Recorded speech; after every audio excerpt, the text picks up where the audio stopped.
जी अस्सलाम वालेकुम। कैसे हैं आप सब? मैं आप सब लोग के डाइटिशियन से स्कीन। आज का जो हमारा सेशन है वो लेक्चर 9 है, माइटोसिस के बारे में। माइटोसिस के बारे में इंशाल्लाह हम डिटेल में डिस्कस करते हैं। माइटोसिस जो है वो हमारा लास्ट लेक्चर नहीं, हमारा 9th लेक्चर है। ठीक है, तो माइटोसिस क्या है, उसकी डेफिनेशन क्या है, बेसिकली वो काम क्या कर रहा है हमारे सेल्स में, उसके हम देखेंगे।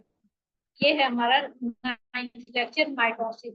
Mitosis basically is that step in the cell cycle. Cell cycle हमें पता है कि हमारी बॉडी जो है वो मिलियन ट्रिलियन सेल्स से मिलकर बनी है। तो माइटोसिस एक ऐसा स्टेप है हमारे सेल साइकिल में where the newly formed DNA is separated and two new cells are formed। DNA जहां से सेपरेट हो रहा है, टू न्यू सेल्स उसी जगह पे जो है वो प्रेजेंट हो रही है। सेम होती है पेरेंट न्यूक्लियस की तरह। सेम जिस तरह से दो सेल जो है वो सेपरेट हो रहे हैं, उसी तरह के जो दो न्यू सेल्स है वो फॉर्म हो जाते हैं, उसकी जगह पे आ जाते हैं, पहले वाले सेल्स की जगह पे। और ये प्रोसीजर जो है वो हमारे सेल साइकिल में हो रहा है। एमसीक्यू के लिए आपको ये पॉइंट जरूर पता होना चाहिए। Mitosis is the process of asexual reproduction. Asexual reproduction है जो कि यूनिसेलुलर ऑर्गेनिजम्स में देखा गया है। अब बेसिकली माइटोसिस क्या है हम मजीद डिटेल में देखते हैं। Mitosis cell division is the driving process of reproduction at the cellular level. Cell division हमें पता है, सेल डिवीजन जो है वो एक प्रोसीजर है जो कि रिप्रोडक्शन में मोस्ट इंपोर्टेंट अपना रोल प्ले कर रहा है। Most eukaryotic cells divide in a manner where the ploidy और the number of chromosome remains the same. Eukaryotic cells में सेल्स डिवाइड हो रहे हैं सेम मैनर में, बट नंबर ऑफ क्रोमोसोम जो है वो सेम रह रहे हैं, except in the case of germ cells where the number of chromosomes is half. Eukaryotic cells में नंबर ऑफ क्रोमोसोम्स की तादाद सेम रह रही है, जबकि जर्म सेल्स में जो है वो हाफ हो गई है। अब हम इक्वेशनल डेफिनेशन देखते हैं, फेजेस पहले पिक्चर में देख लेते हैं माइटोसिस के। सबसे पहले हमारे पास इंटरफेज है, फिर प्रोफेज है, मेटाफेज है, एनाफेज है, टीलोफेज है। इन पांच फेजेस को जो है हम वो डिटेल में देखेंगे। ठीक है, तो अब सबसे पहले जो है हम लोग बात करते हैं, mitosis is the phase of the cell cycle. Mitosis एक ऐसा फेज आता है हमारे सेल साइकिल में where the nucleus of a cell is divided into two nuclei. जब हमारा न्यूक्लियस, जब हमारे सेल्स के अंदर जो न्यूक्लियस के अंदर सेल है वो डिवाइड हो जाता है इक्वल अमाउंट के साथ हमारे डॉटर सेल में, it succeeds the G2 phase.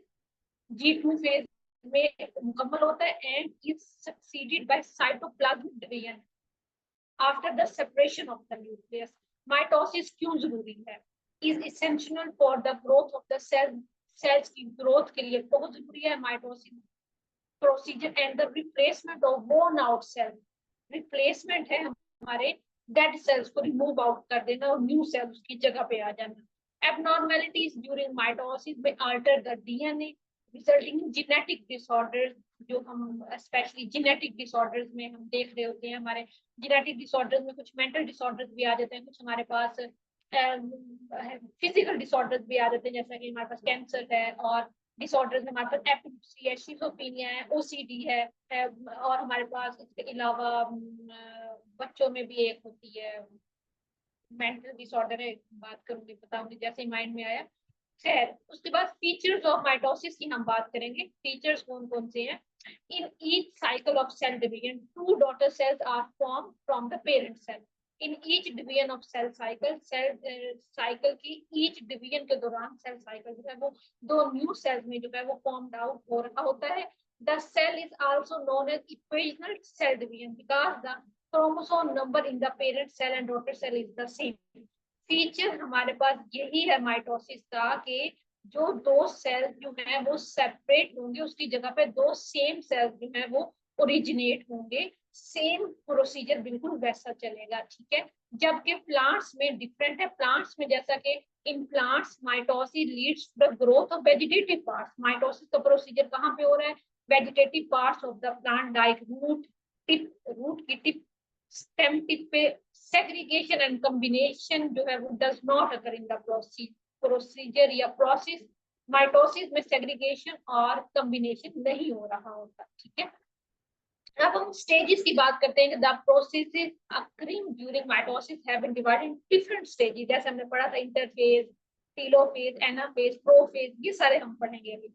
Stages of mitosis में सबसे पहले जो है right before prophase, prophase से पहले the cell spends most of its life in the interface. Cell जो अपना ज्यादातर टाइम है वो इंटरफेस के दौरान गुजार रहा होता है, where preparations are made before the beginning of mitosis. The DNA is copied. However, since the actual process involves the division of the nucleus, actual process जो है वो nucleus division के दौरान the prophase is technically the first stage of this process.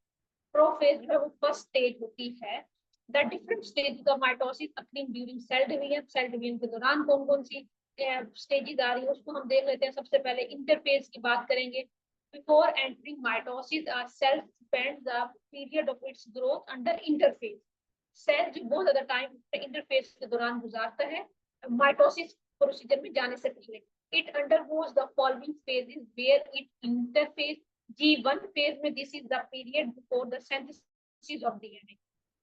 ठीक है, एक ऐसा G1 phase है जो कि this is the period before the synthesis of DNA, DNA की सिंथेसिस से पहले कर रहा है। फिर एस फेज है, this is the phase during which DNA synthesis takes place. G2 phase, this is the phase between the end of DNA synthesis। G2 phase में क्या हो रहा है, बेसिकली डीएनए की सिंथेसिस जहां अक्कर हो रही है और प्रोफेज जहां से स्टार्ट हो रहा है। ठीक है, ये हमारे पास था स्टेजेस में इंटरफेज। सबसे पहले इंटरफेज में तीन चीजें हो रही हैं, G1 फेज, एस फेज और G2 फेज। ठीक है, अब हम प्रोफेज की बात करते हैं। प्रोफेज इमीडिएटली, प्रोफेज बेसिकली जो है वो एस और G2 phase of the cycle को फॉलो कर रहा होता है and is marked by condensation of the genetic material to form compact mitotic chromosomes composed of two chromatids attached at the centromere। ये हम प्रोसीजर, ये हम डायग्राम में भी देखते हैं, प्रोफेज की डायग्राम से आपको समझ आएगी। The completion of the prophase is characterized by the initiation of assembly of the mitotic spindle, the microtubules, and the protein kinetics components of the cytoplasm that help in the procedure या process। Nuclear envelope starts disintegrating, जैसे ये picture में prophase दिखाया गया है। ठीक है, chromatid division दिखाई गई है जो आपको न्यूक्लियस के राइट राइट लेफ्ट नजर आ रहा है, क्रोमेटिड्स है बेसिकली। ठीक है, फिर प्रोमेटाफेज में क्या होता है, in this prometaphase the nuclear envelope disintegrates. Now the microtubules are allowed to extend from the centromere to the chromosome। The microtubules attach orally to the काइटोकोर्स which allow the cell to move the chromosomes around। जहाँ पे cell को अलाउमेंट मिल रही है, इजाजत मिल रही है, chromosomes के around जो है वो गर्दिश कर सकता है, अपना काम पूरा कर सकता है। फिर फोर्थ फेज है मेटाफेज। एट दिस स्टेज या फेज जो भी कह लें, the microtubules start pulling the chromosomes with equal force। Microtubules equal force के साथ पुल करना स्टार्ट कर देती हैं क्रोमोसोम्स के। पिक्चर में आपको बस ये नजर आ रहा है। And the chromosome ends up in the middle of the cycle, chromosome ends up हो जाता है। This region is known as the metaphase state. Thus each cell gets an entire functioning genome. अब हम मजीद बात करते हैं एनाफेज की। Anaphase में बेसिकली क्या हो रहा है, the splitting of the sister chromatid. Sister chromatid जो हमने सबसे पहले फेज में देखी थी वो सेपरेट हो रहे हैं। This sister chromatids become the chromosome, chromosomes बन जाती है of the daughter nuclei। The chromosomes are then pulled towards the pole by the fibers attached to the kinetochores of each chromosome। The centromere of each chromosome leads at the edge while the arms trail behind it। Picture में नजर आ रहा है। ठीक है, खैर हम मजीद बात करते हैं। इसको रट्टा नहीं लगाना प्लीज, इसको पिक्चर के साथ समझ के करना है ताकि आपको कॉन्सेप्ट क्लियर हो। बहुत माइनर माइनर से फर्क है।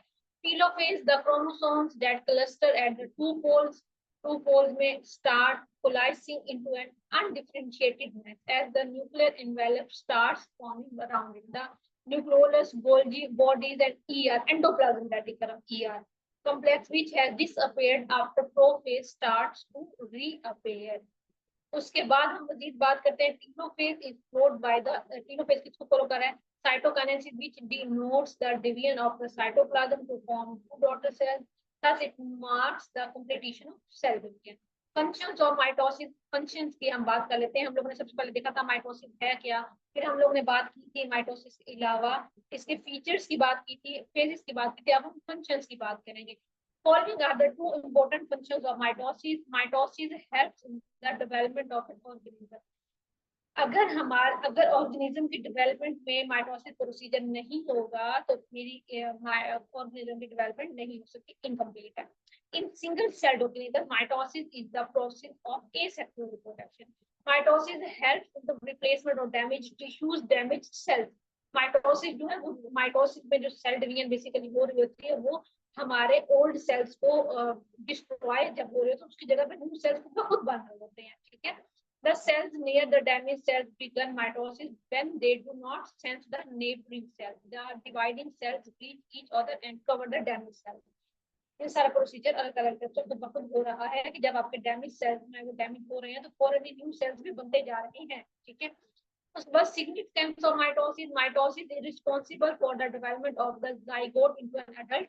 अडल्ट में रिस्पांसिबल है जाइगोट की डेवलपमेंट में. Equal distribution of chromosomes, each daughter से इक्वल डिस्ट्रीब्यूशन होती है बेसिकली माइटोसिस में. It is responsible for the growth and development of individual. हमने पहले देखा it maintains the constant number of chromosomes in all body cells of an organism. Mitosis is required for asexual reproduction, vegetative propagation in plants, and is also responsible for the repair and regeneration of damaged cells. आप समझ लें significance of mitosis में हम overall topic को cover कर रहे हैं. Overall इसको निचोड़ निकालें बेसिकली माइटोसिस में हमने देखा क्या है. Mitosis helps in maintaining the purity of the genome and no recombination or crossing over takes place. Recombination भी नहीं हो रही, crossing over भी नहीं हो रही. It is responsible for the repair and regeneration of old and damaged cells in animals. जैसे कि gut epithelium के blood cells भी हैं जो हमारे बहुत सारे. ठीक है. अब हम इंशाल्लाह कल हमारा 10th लेक्चर होगा उसमें हम मियोसिस को देखेंगे कि बेसिकली मियोसिस क्या चीज है. ठीक है. माइटोसिस में हम लोगों ने बेसिकली देखा क्या है, देखा यही है कि हमारे जो है वो ग्रोथ की रिपेयरमेंट के लिए डेवलपमेंट के लिए बहुत जरूरी है. प्लांट्स में भी, एनिमल में भी, ह्यूमन बीइंग में भी. और साथ ही साथ जो है हमारे डैमेज सेल्स जो डिस्ट्रॉय हो रहे होते हैं साथ साथ हमारे न्यू सेल जो है वो बन रहे होते हैं. ठीक है. ओवरऑल हमने कुछ फेजेस की बात की थी कि फेजेस में किस तरह से है जो माइटोसिस अपना रोल प्ले कर रहा है. तो ये हमारा आज का लेक्चर था. अपना बहुत सा ख्याल रखिए. इंशाल्लाह कल हम नेक्स्ट लेक्चर की बात करेंगे मियोसिस. ठीक है. तब तक अपना बहुत सा ख्याल. अल्लाह हाफिज़.